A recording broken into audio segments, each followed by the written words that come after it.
With that 1-0 advantage. For more, let's welcome in, shall we?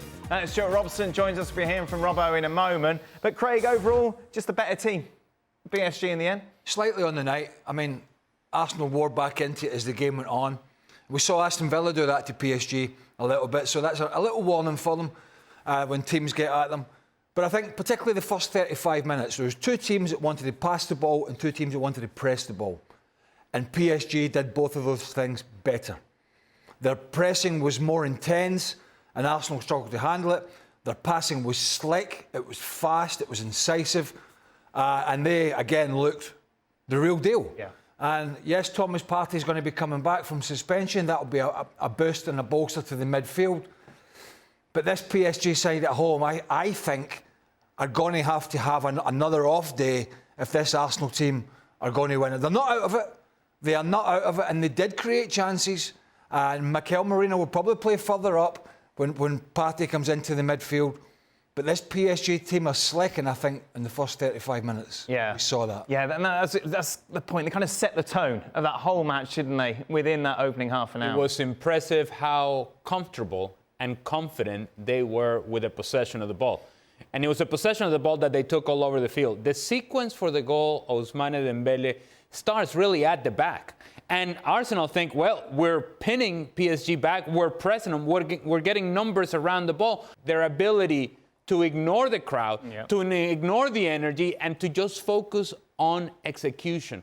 And the passing game that Craig is talking about, in order for it to be slick, you have to have a whole lot of confidence and you have to have a whole lot of quality to be able to do so. That this evening, this stadium, all the surrounding that you have seen some teams haven't been able to deal with at PSG. We saw them deal with that at Anfield and we saw them deal with that again today. Able to pass the ball as they wanted to, certainly in the first half. Second half got a little different, but the first half, those first 30 minutes, lights out from PSG. And it's interesting because it was all about that first 30 minutes going into the game, Robert, because we saw Arteta on TikTok trying to get all the fans together to build up a European night that wouldn't be forgotten for Arsenal. Yet if you can't do it on the pitch, the fans don't have anything to cheer about.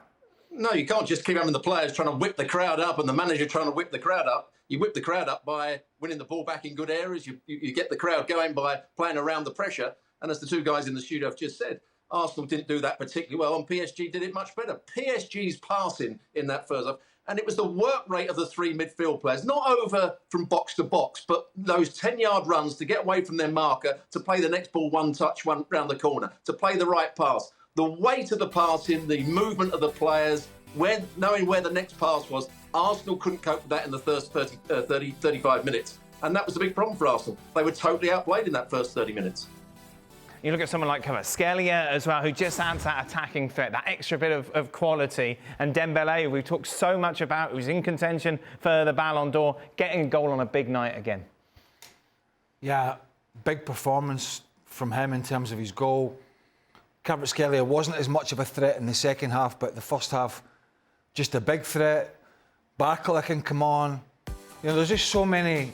I mean, these numbers, we've obviously watched a lot of him, particularly at Dortmund and then Barca and now PSG. And what he's doing now is just total consistency.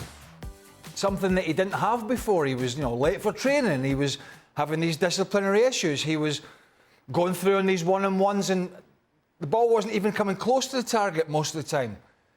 He's really cleaned all those up. And when we talk about big players performing, I don't know what the guys think, but when we talk a lot about Martin Odegaard, and he's a tidy, clever player that can pick a defence apart. But generally I'm seeing him do that, certainly at times this season, not so much in the big games. In the games that Arsenal dominate and, against the weaker teams in the Premier League, he sometimes looks lights out. But when I watch him in games like this, against this, as Robbo mentioned, this quality midfield, all similar size to Odegaard apart from Fabian Ruiz, all really tidy on the ball, nobody over physical. For me, at the moment, he's not doing enough in these big games. It was Declan Rice that was driving them forward. It was Declan Rice that was getting on the ball. It was Moreno that was getting in the box. Yeah, he had some tidy passes. But when we're talking about big players, I don't quite think Martin Odegaard, and maybe that's one of the reasons, as good a player as he is, that Real Madrid said, no, we don't think you're quite good enough here. And I think he has to have a bigger game in Paris. And also when PSG press, William Saliba and Kivior do not look comfortable. They do not look as comfortable as Pacho and Marquinhos. They look really nervous when PSG presses. Saliba's made a couple of mistakes recently on the ball in the Premier League where he's been caught. He got away with a couple tonight.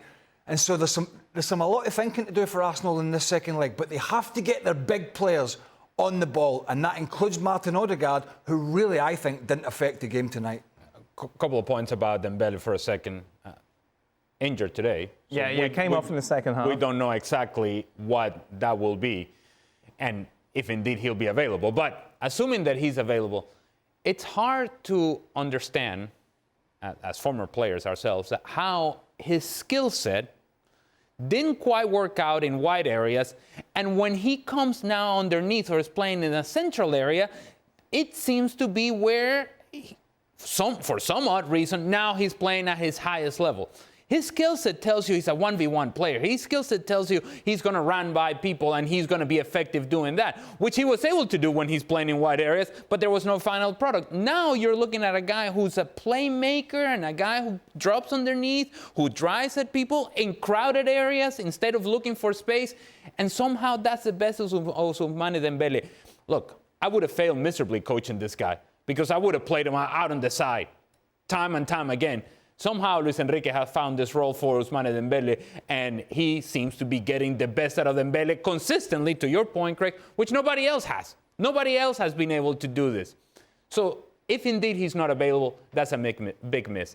As for Martin Odegaard, what I would say is not enough passing the ball forward. Yeah. Penetrating passes. To your point about... Is that because there isn't a number 9 to link up to? Are we going all the way around? Yeah, well, okay, but you can find a penetrating pass to Martinelli, which Luis Skelly did. You can find a penetrating pass on the other side to Leandro Trossard.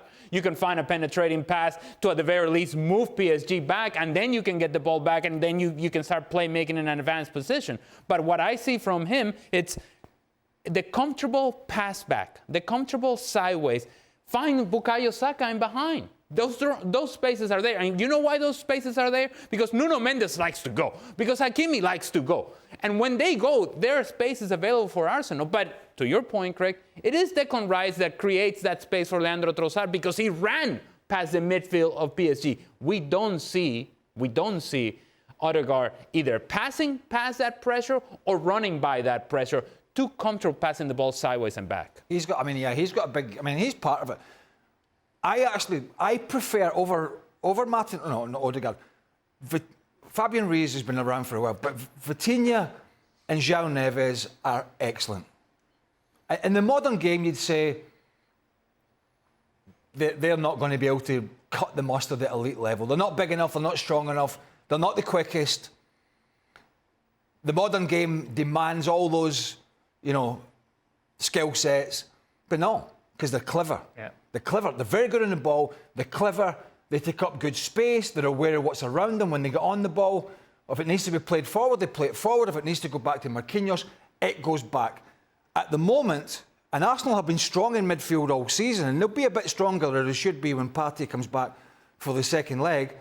But you would say at the moment that this PSG midfield, which is really the engine room of this side, is stronger than Arsenal right now. How much can you offer up the fact that Partey obviously was suspended for this tie, for that happening, Robbo? Well, it does then mean that Declan Rice can play that little bit further forward. So that gives them a little bit more momentum, I would say, in front areas. He can make runs into the box as well and get on the end of crosses. Partey is a good defensive player. I don't think he's a wonderful passer of the ball. But as the two guys have said, Odegaard isn't penetrating enough at the moment. And with the two chances they had, which Ali said, one is Declan Rice picks up the ball and runs past midfield players, so it opens up space. Hakimi was caught high up the field on that occasion. And the second one, when Luis Skelly gets the one, he turns his man and now's driving towards the goal. So you can then pick another pass out. That's what Odegaard has to do, but I don't think he's got the capabilities because he's not athletic enough. He's not dynamic enough when he gets half a yard to beat people. The only player that can do that in the front areas is obviously Martinelli can do it, but doesn't do it consistently. Saka was the danger whenever he got on the ball. Robbo, what could have Arteta done differently today? Well, I think they got caught up in that first 30 minutes. Do we press the ball? Do we drop off? But they didn't do it. He didn't do it very well. You know, when you're playing against a very good side, you've got to make it difficult for them to play. And that sometimes means, yeah, you let them have the ball, but you force them into certain areas. So you know how to defend from that sort of area if it goes to the left back. They made a couple of different things. If I was on the sidelines, I'd have been saying to Timber, don't go on the straight angle to Kvaratskhelia, because every time that ball gets played, we've locked them in, they play the ball down the side, he's only going to take his touch infield. His right foot, he's going to take his touch inside. And he committed 3 or 4 fouls and let PSG out. That when Arsenal actually pressed the ball quite well. So that was one area they had a problem. And they didn't pick up players that went short, as Dembele did for the goal, and they did it about 4 times in the game when it went out to Mendes on the left-hand side, when they look as though they got it locked in, and he played that sort of diagonal ball, and a midfield player or Dembele dropped that little bit deeper and found that bit of space. So there were 1 or 2 things that I think Arteta could have done a lot better, and I think they could have played with higher intensity at the very start of the game. It's a big test for Arsenal now in this second leg. A big test to their mentality, their ability to roll their sleeves up and go against the odds. Because let's be honest, and we've all heard it about the injuries, you know, and they've had it, you know, Saka's been out and he's been out, but they've used it as an excuse. The title challenge to Liverpool's, it's embarrassing.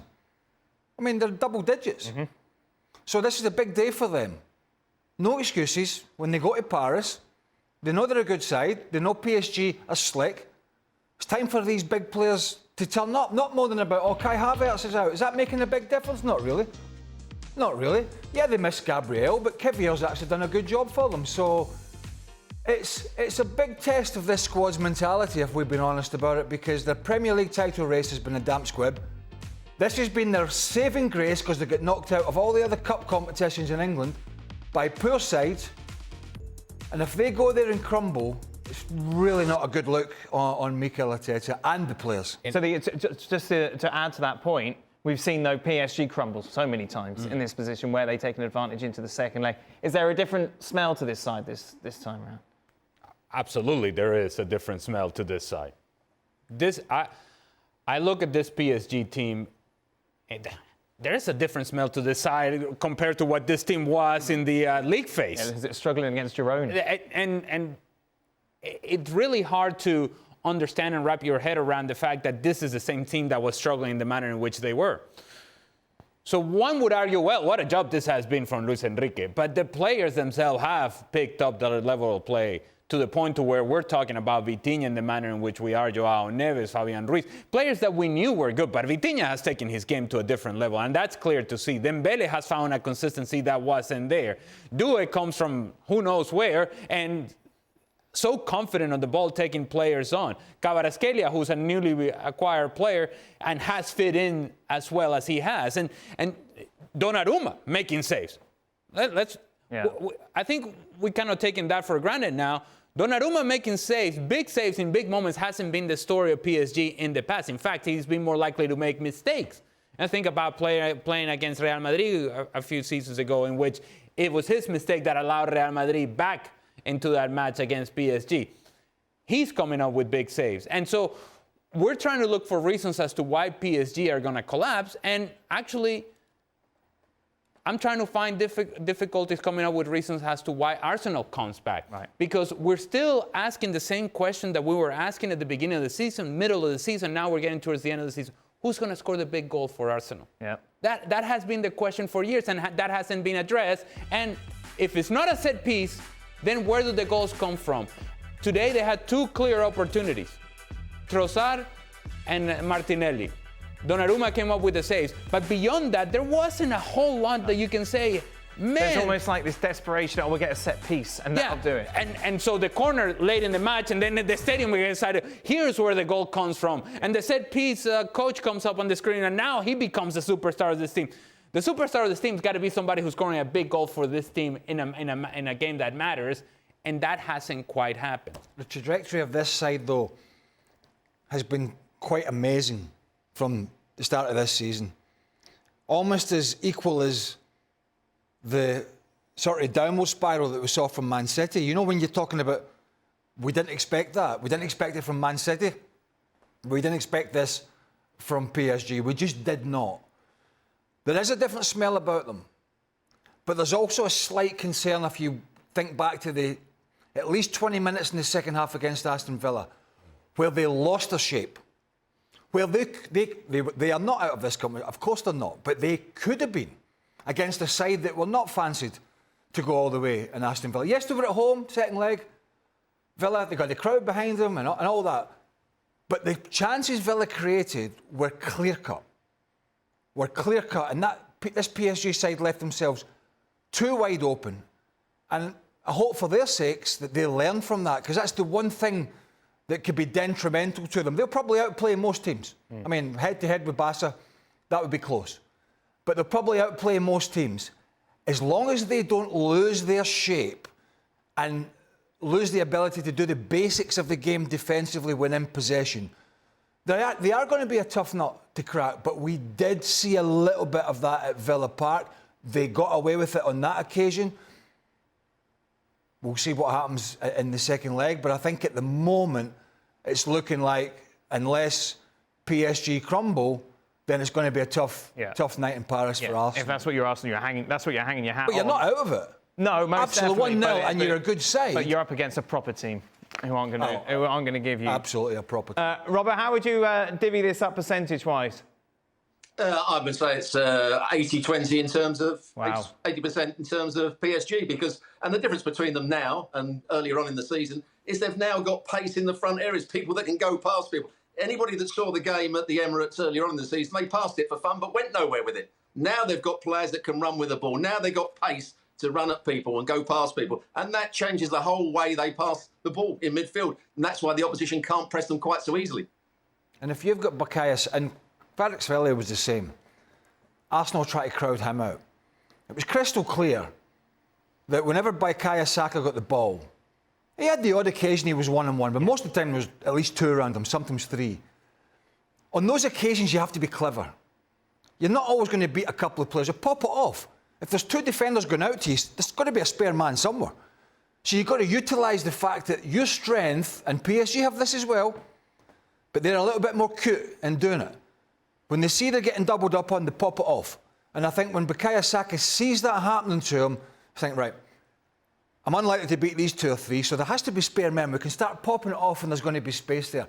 That's where Arsenal have to be clever, because PSG are going to man-mark and double up on your biggest threat. And at the moment, Arsenal's biggest threat is the wide players, in particular Bukayo Saka. 80-20? I'm not quite there yet. I'm going to say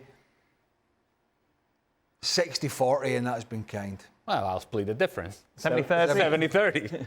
Yeah, no, I think another thing that I think is impressive about PSG, you're talking about doubling up. You have to have the players that are willing to do that job. To do the work, yeah. Yeah, so Kvaratskhelia coming back and helping. Doué coming back and helping, knowing full well that if you're going to have this place interchange and player rotation that PSG likes to do, where Nuno Mendes appears somehow as the center forward at one point or another, somebody has to cover that. Somebody has to make that 50-yard sprint to be able to cover that space. And you see a lot of that going on from PSG. I'm going to say 70-30. PSG is a much different team than what we have seen in the past. Robbo, I'm concerned with your attire. Are you okay? You look a bit sweaty. Do you need to have some sort of substitution, clothes change at half-time here?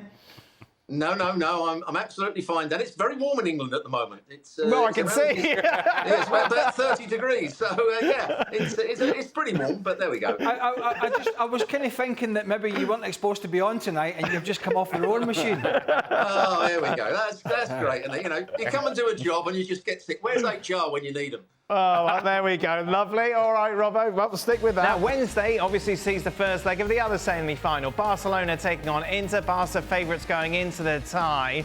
But it's very interesting focusing on Inter coming into this match as Stuart Robson joins us, because you take a look at their recent run of form. Of course, they're at a stage where they were looking at winning the Italian Cup, the Serie A, title and the Champions League. Since then, things have completely fallen apart. Napoli have taken the initiative, very much so domestically. They're out of Coppa Italia after losing 4-1 against AC Milan over those 2 legs. So, Robbo, I suppose the obvious question is, where has it gone wrong, and how easy is it going to be put it right for that first leg tomorrow?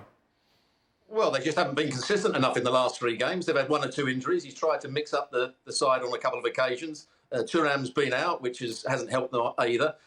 So they're going to need him back in the side.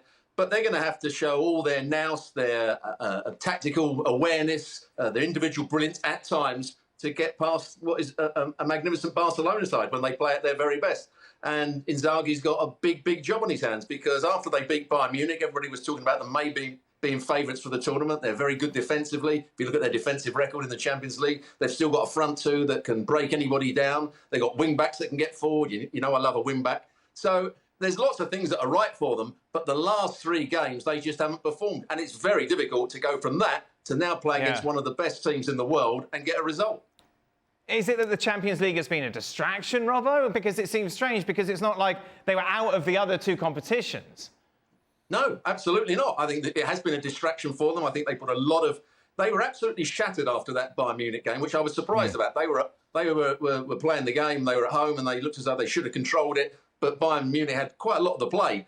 And at the end, there was players that were limping around. They had to take their 2 main players off. Some of their better players were also taken off. They were all hobbling around. So it looked as though the athleticism, or lack of it, could cause them a problem, because they've got some old players. I think they're probably the oldest squad in the Champions League in terms. I think they had 4 players over 35 years old playing against Bayern Munich, and they will be playing against Barcelona as well. And that's a problem, I think, for them.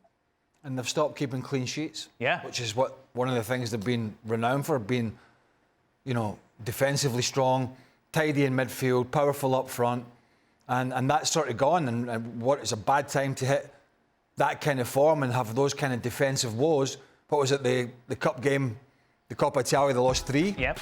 Against a very average Milan side. Milan side. So now you're facing arguably the best attacking side in Europe, in Barcelona. So it's a huge test now. And Inzaghi's shown over his period in this job that he's been able to come up with the right formula to get them enough success. But he's got some big thinking to do, because this Barca side just offer you so many different problems. Yeah, you can get at them at the back. We know that.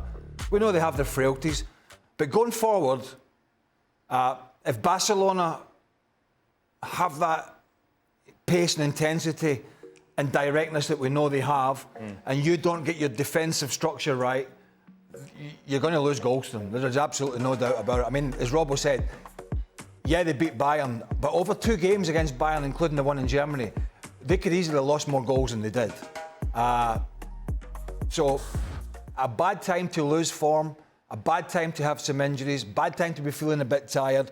You've got to pick yourself up for this huge game tomorrow, brush yourself down, and make sure you go back to basics, which we know with Inter Milan, their basics generally are very, very good. How much is that easier said than done? Well, I think if you're Inter, you have to lean back on experience. You have to lean back on know-how. You have to lean back on playing a game that is not so much based on the qualities that you have, but what can you deny from Barcelona. I don't think Barcelona has come across a team this season that is quite built like Inter. And so I'm thinking about a physical matchup, say, for example, Acerbi matched up against Lamine Yamal. Well, if it's in a wide area, that's a problem for Inter. But if it's in a central area, then you like Acerbi. Or whether it would be Acerbi or Bastoni, you're thinking that that's a physicality that maybe can hurt Barcelona. But what really concerns me about Inter is the midfield. Because Barcelona, it's easy to focus on Yamal, it's easy to focus on Rafinha because they have been great this season. But that midfield of Barcelona, if they control everything, if they control the pace, if Inter is just chasing around, then there's only so much pressure that Inter backline can withstand. And terribly concerned for Inter in the midfield because I just don't think they have the legs to Stewie's point. And the quality of possession of Barcelona has been possession with a purpose, which is one of the things that perhaps goes underreported about this team this season in Barcelona, different from what they have been in the past, this possession is not just possession for the sake of possession. This is possession looking for something where we can spring somebody going forward. Somebody actually in a 1v1 situation. Somebody, whether that's Rafinha, that's Lamine Yamal, in this case it could be Ferran Torres as well, who's willing to run the channels. That's Barcelona this season. Possession with a purpose. And I don't think that if Inter are unable to control some of the possession, to take the ball away, to deny some of this rhythm, if they don't break that rhythm, Barcelona dictate how the game is going to be played and Inter in trouble. I don't want this game to be Inter coming in, you know, away from home in the first leg, which is pretty good as long as you can get the job done. But I hope they haven't got the mindset of, let's just try and get back to the San Siro. Right. With a clean sheet. And that's it. You know, if that happens, then great. Fantastic. But why wouldn't that be their mindset? Because you can offer a threat going forward. You can back the other team up by, you know, giving them a punch in the nose on the counter-attack. You know, we have seen Atleti beat Barca this season at the Montjuic by basically camping in and making some subs late on, and they've got the job done. But I think Inter are better than that. I really do, and I think there is some vulnerability about Barca. But I can still see Barcelona dominating midfield, having all the play, and the wide players being so much involved and causing massive problems. It's a pity for Barcelona that Lewandowski's not playing. That's the only thing I would say. Although Torres has done a great job, hasn't he? Yeah. We've discussed that many, many times. You know, he's been a huge bonus coming in. Different player, though. No, I know, but he's offered a different threat, and you know he has offered the threat where previously you think Ferran Torres is coming on, you think, well, what we're going to get? Yeah, it's just another body. But he's actually, whether it's been starting or coming off the bench, he's been excellent, and Hansi Flick has acknowledged that, and it's been a great addition to be able to go and bring players on, or use them when Lewandowski's injured or needing a rest. And Ferran Torres has been excellent. He's never going to be the goal scorer that Lewandowski is, but he can run in behind. We saw that ball that was played in behind from him.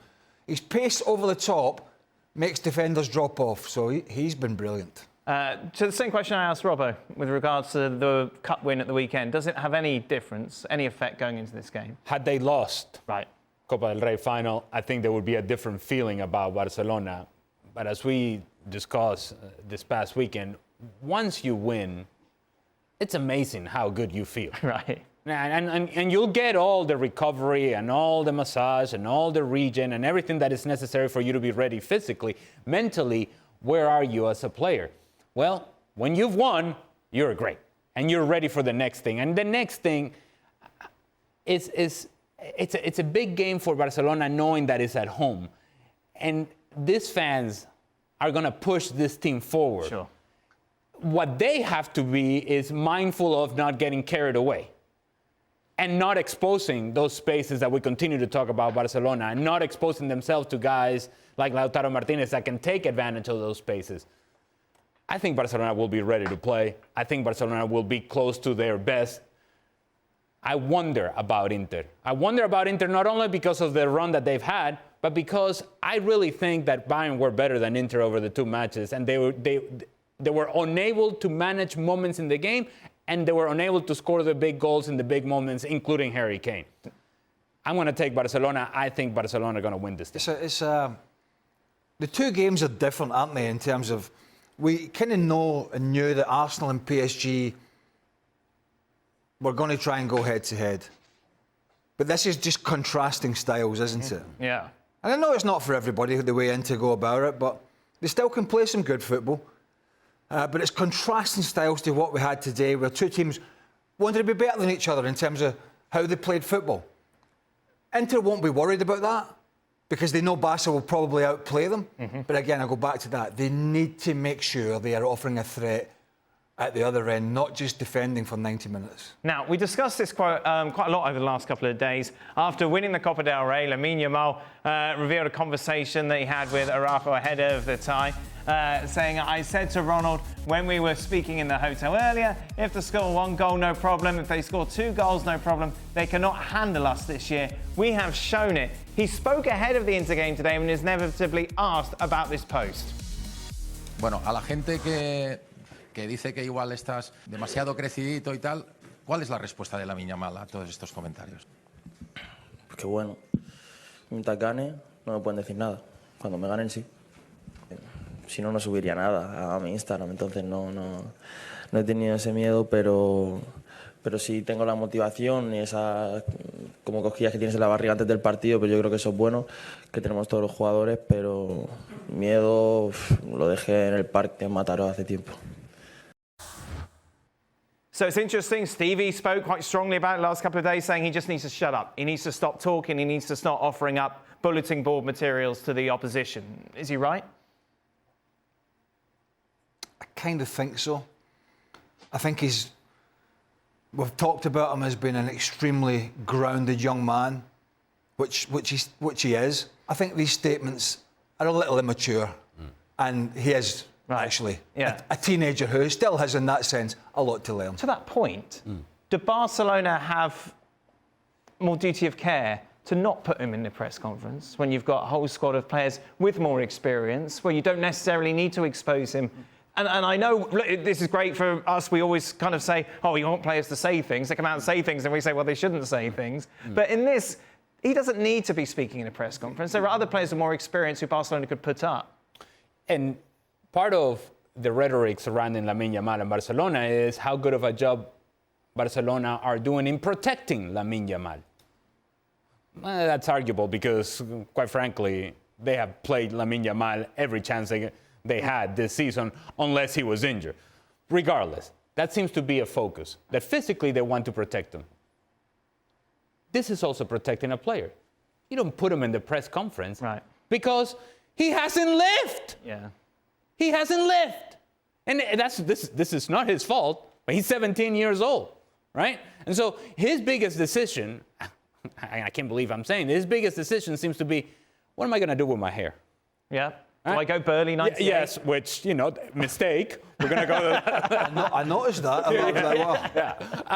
And so you see it even in the manner in which, and some people were getting carried away with this, in the manner in which he was celebrating the other day after Copa del Rey final, and he had the 2 pairs of glasses, and that's how he went and greeted that was cool. You can't deny that, can you? That was some cool. people were getting carried away with it. But it's a 17-year-old kid that has the 2 glasses greeting the king like that. Yes. So there's a generational difference here that perhaps Stevie cannot quite wrap his head around, and I understand it.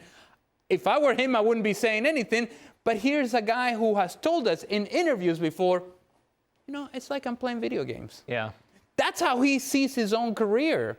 And so if you put him out there and you ask him a question, just as cool, he said, well, when they beat me, they can talk, but until they beat me, I'm just going to say whatever I want to say. Should we talk to a man who's very much in touch with the youth? Yes. But the one thing is, and I go back to what I said earlier, was, last year, we talked about Jude Bellingham till the cows came home. About there being the greatest thing since sliced bread. Every freaking week, he was popping up and scoring goals and winning games and winning the Clásico at the Montjuic and putting it in the top corner. And guess what? The end of the season, he fell off. The Euros, he fell off. This season, maybe for, mitigating circumstances about playing different positions, but he is one of many Real Madrid players that has fallen off. He's gone from the superstar to somebody who's struggled. And I think sometimes as a player, particularly a younger player, you have to be careful because you don't know the pitfalls because you haven't seen the pitfalls. You probably haven't felt the pitfalls. But I do know a man that knows about pitfalls. Like with Robbo's experience. And wearing a big woolen jumper. As a youngster, Robbo, you think it's never going to end. But there are these hurdles along the road that come along, and sometimes they're difficult to get over. And what you can't do is make it more difficult for yourself. Being a professional footballer, playing at the top level, week in, week out, playing at your very best is hard enough. Don't make it harder for yourself so you become an even bigger target and the press will turn on you. There's no doubt about that. They've turned on Jude Bellingham, quite rightly so, because his attitude this year, I think, has been really poor.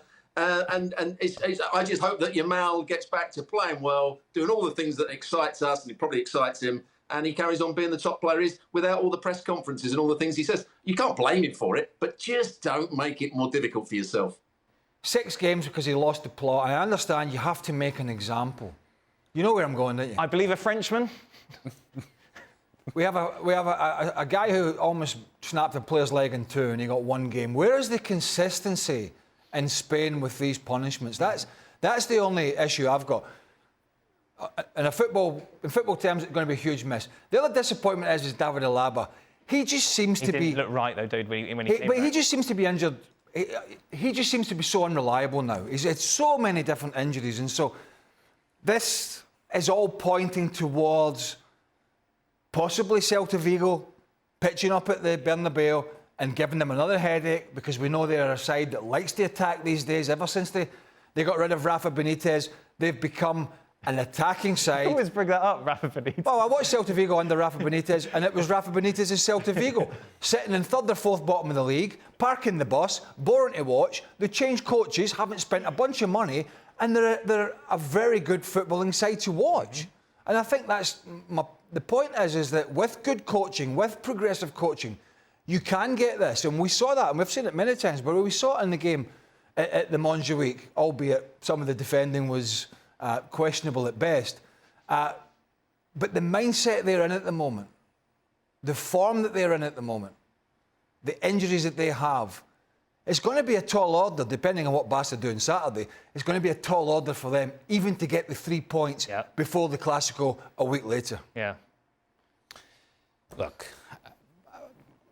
Real Madrid are hanging on like the knees of Antonio Rudiger were hanging on in the game on Copa del Rey.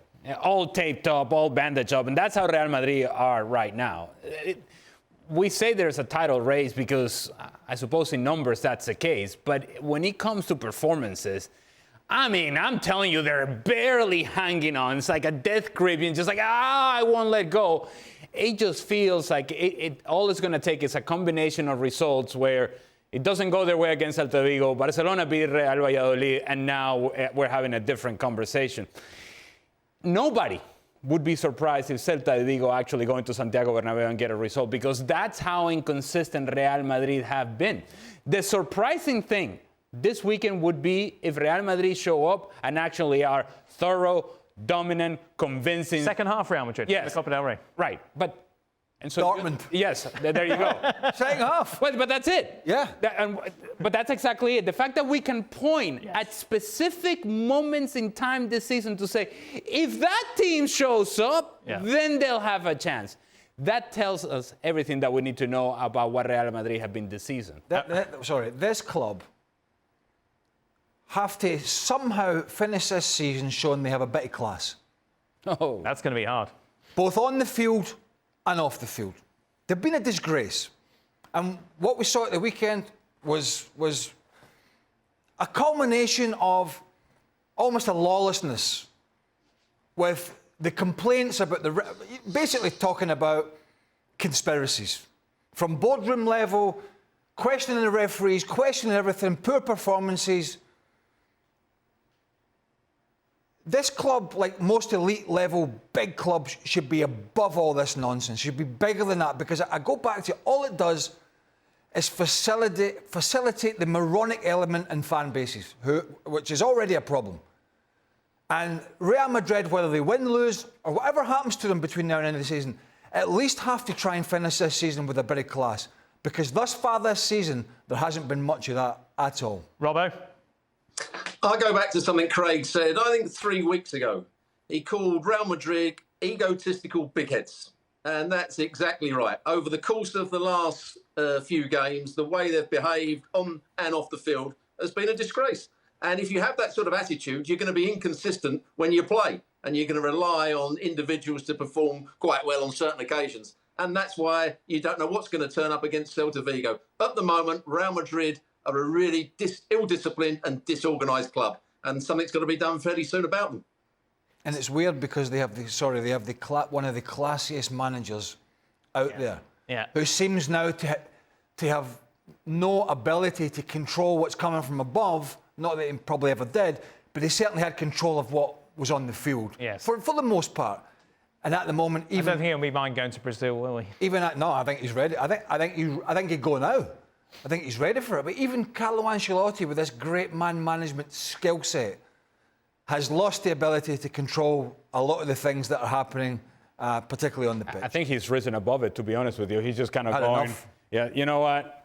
I'm not going to go argue with Vinny Jr. I'm not going to try to argue with Endrick. Why is he not playing? Why is he playing? This guy is throwing a bottle 40 yards into the middle of the field. What am I going to do with that? Nah.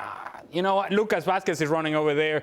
Kylian Mbappe is almost breaking legs over here. He said, you know what? Yeah. You can have it. Yeah, exactly. You can have it. I'll go elsewhere, and you guys can have fun here. I've done enough here. Copacabana. There we go. Well, that's Go to Brazil, there's no pressure there. Well, it'd be all right, wouldn't it? Just a reminder, Real Madrid against Barcelona is next weekend, May the 11th. It's live and exclusive on ESPN+. Be sure to join us for El Clasico, where Barcelona can, of course, seal the deal.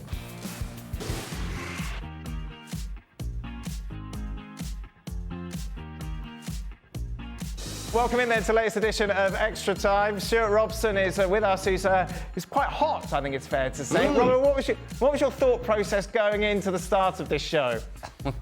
I was really looking forward to it, but as you've just crucified me right from the start, it's not been quite the fun show that I thought it was going to be. Why are you wearing a big jumper when it's 80 degrees in your attic? Well, when I put it on, I thought it was a good idea, but I should have opened a couple of windows, but it's very difficult now. Robbo, if Arsenal doesn't win the Champions League this season, can we still say they had a good season despite their circumstances or not? No, they've had a good season in the Champions League, whether they beat PSG or not, because they've done well. They were in the top 3 or 4 in the league phase. They played some really good football in the Champions League. As Craig said in the show, their effort to overtake Liverpool hasn't been particularly good. They haven't played well enough on several occasions. They haven't been dynamic enough. And they weren't very good in the other cups. So it would not be called a good season. Good season in one of the cups. What are the circumstances? I suppose the injuries. Okay. Top-level team, you're going to have injuries over the course of a season. Oh, they lost the big players, though.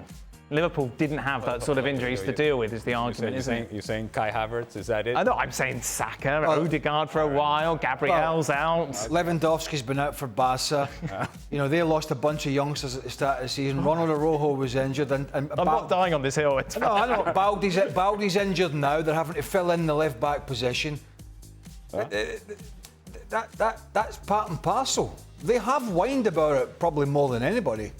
Arsenal, that is. I know, Ange can give a good run for money when it comes to moaning about injury. Well, he won't be moaning much longer. No, that's very true. And how was your holiday, Craig? Did you have a lovely time? Nice tan you brought back from Florida? Yeah, I thought I toned it down a bit with my...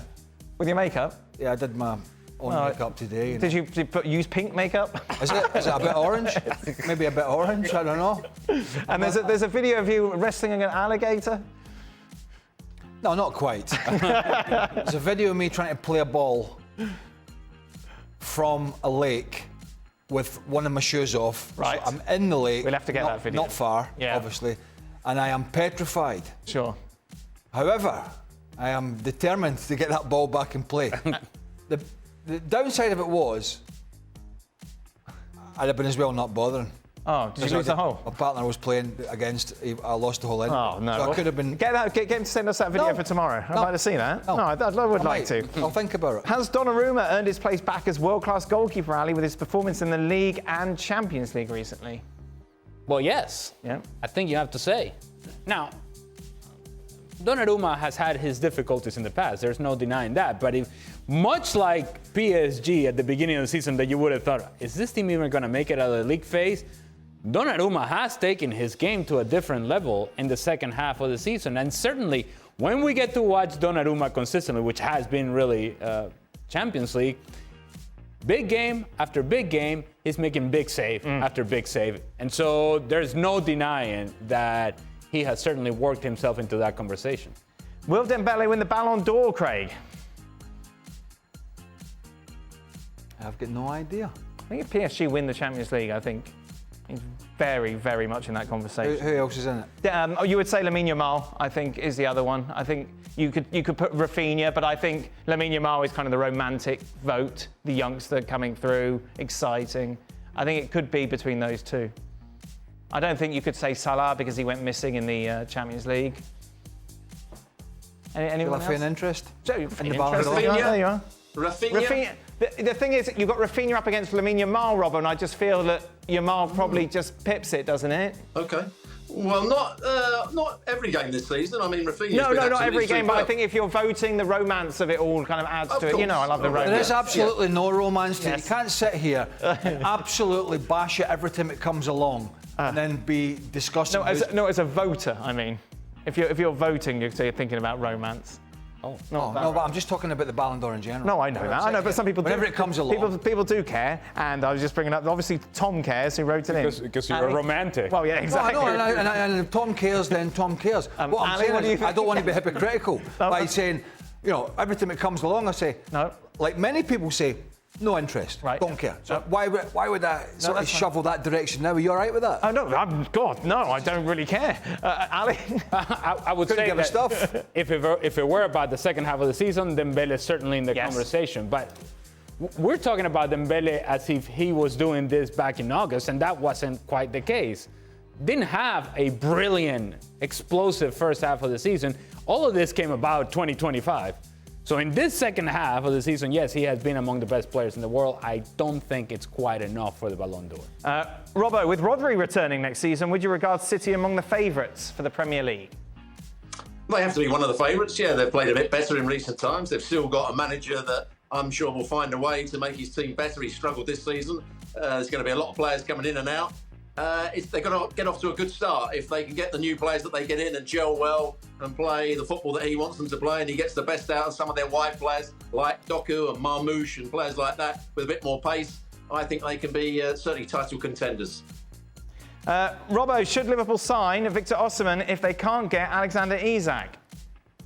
I haven't seen Victor Osimhen play for a good year and a half, I don't think, so I couldn't tell you what he's doing elsewhere in wherever he's playing at the moment. But Isak is an outstanding striker, has been over the course of the last year and a half, and he'd be the ideal striker for them. Osimhen, I don't know. I haven't seen him play on a regular basis recently. No, he's on Turkey. I think you need to brush up on your Turkish league, Robbo. Answer me a question. That's why I haven't seen him. There you are. They have just won the league at a canter without. Yes. So are they going to splurge? Right. Do they need to? Nunez will go to Atleti, won't he? I feel like Nunez and Atleti are kind of... Has a lot of Simeone about him. Most definitely. A lot of Angel Correa about him. Yeah. And I wouldn't be surprised if actually Darwin Nunez works out in Atletico Madrid. Yeah. In that sort of They'll environment. play more to his strengths than maybe... Well, he'll run for you. Yes. And Simeone loves that. This is weird. Oh. Start bench will drop these young centre-backs. Kubarsi, Lenny Yoro, Dean Huijsen. Okay. Well, Yoro shouldn't really be... So Yoro Yeah. dropped. Yeah. Huijsen been excellent. Yes. Talk about him going to Liverpool, I think. And that makes sense to you? Yeah. Well, yeah, because they've had problems in that area, and then Van Dijk's not getting any younger. I know he's signing a new deal, I believe, but that'll probably be his last. Kubarsi at the top. He's been in the side since he's been 16. Yeah. At centre half, I haven't seen anybody bully him. I mean, big, strong, physical players in the league. He stands up to them. He can pass the ball. He's playing this high line. Talk about the high line, which is not easy to get that right. And he has been terrific as a youngster. Again, we talk about Lamine Yamal, and he gets all the headlines. Yes, because he's it's sexier. Very similar age, I believe. Yes. Not quite as many games, but is basically, a linchpin in that Barcelona back four. Well, what I can tell you is that Lenny Yoro does not belong in that. No. Well, it was all the talk about Lenny Yoro. Because everyone was after him. And And listen, he's a young man, he's still got a lot of time. And he's gone to a club where it's much more problematic. And I think when you are a young player and you go to a club and a team that is basically a bit of a shambles, then it's much more difficult to find your feet than it is, You get injured as well early on. Yeah, so the other two have been terrific. Right, Robbo, last question. Then you can strip. What? So, that's a different type of show. Yeah. Then you can strip. Hold on. What's the question then? All right, it's coming. I was going to make lots of comments were going through my head, and none of them were appropriate. Yes. No. Rank the likelihood of these three: United winning the Europa League, Arsenal winning the Champions League, Chelsea winning the Conference League, and finishing top 5. So Arsenal at the bottom of that list, not putting words in your mouth, Robbo, I would suggest. Yeah, I've got them at 20% to win the Champions League, so that's quite Well, you've low, got 20% for them obviously. to go through. Yeah, just to go through, so it'd be even worse if they got to the final. So yes, Arsenal at the bottom. Chelsea, I think, will get into the top 5, and they will certainly win the Conference League. Have you seen the state of the teams in that Conference League? So they'll be right at the top. And Manchester United, I would say 50% that they win the Europa League. Oh, there you go. I've had enough of your Jurgarden bashing. That is it. Robbo, thank you very much. What did you just say? Jurgarden, that's who Chelsea have in the next round of the Conference League. Beer garden. No, Craig, you would be there. I'll go to that game. Yes, you would. I know you would. I'll go to that game. All right, thank you very much. ESPN FC returns to your screens tomorrow for a bit of Barcelona Inter.